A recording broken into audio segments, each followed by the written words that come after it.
காந்தியார் அந்த தண்டி யாத்திரையை அவர் மேற்கொள்ளும் போது அதை அறிவித்த உடனேயே ஒட்டுமொத்த இன்டர்நேஷ்னல் மீடியா, இந்தியன் மீடியா அத்தனையுமே அதன் மீது கவனம் செலுத்துகிறது. காந்தியார் உப்பு சத்தியாகிரகம் துவங்க போகிறார். ஆனால் உண்மை என்ன தெரியுமா தோழர்கள்? இது நடந்தது 1930. வெள்ளைக்காரர்கள் உப்பு மீது வரி விதித்தது 1885 அவர்கள் உப்பின் மீது வரி விதித்து விடுகிறார்கள். அதை எதிர்த்து அப்போதே கோபாலகிருஷ்ண கோகலே போராட்டம் நடத்துகிறார். அதை ஒட்டி அவர்கள் 1903, 1905, 1907 3 ஆண்டுகளும் ஒவ்வொரு 1.5 ஆண்டுகள் இடைவெளி விட்டு விட்டு வரியை குறைத்துக் கொண்டுதான் வருகிறார்கள் வெள்ளைக்காரர்கள். அதைவிட மிகப்பெரிய கொடுமை, இந்த உப்பு வரி இருக்கிறதே என்று எந்த மக்களும் எங்கும் போராட்டமே நடத்தவில்லை. அது பாட்டுக்கு அமைதியா இருக்கிறாங்க.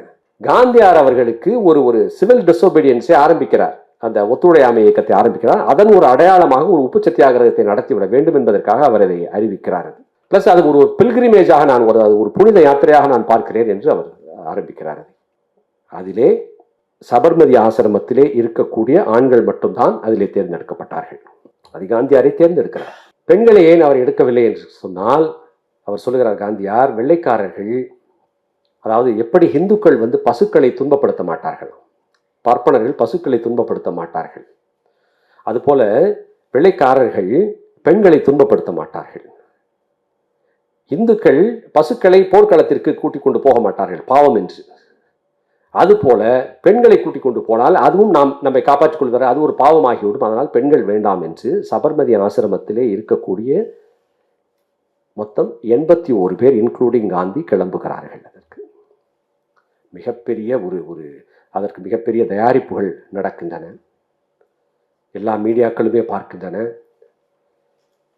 அந்த 81 பேரிலே அத்தனை பேருமே இளைஞர்கள், 25-30 வயது இளைஞர்கள் தான் அதிலே போகிறார்கள். 2 தாழ்த்தப்பட்ட மக்கள் அதிலே இருக்கிறார்கள். அதிலே முதல் நாளில் கஸ்தூரிபா அவருக்கு தலையிலே எண்ணெய் தேய்த்து விடுகிறார்.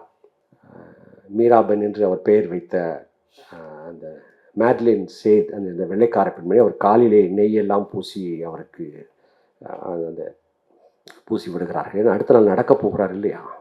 ஸோ அவர்கள் அடுத்த நாள் கிளம்புகிறார்கள். எல்லோரும் பொட்டு வைத்து எங்கு பார்த்தாலும் மலர் தூவி அவர்கள் கிளம்புகிறார்கள். அவர்கள் காந்தியார் கிளம்புகிறார்.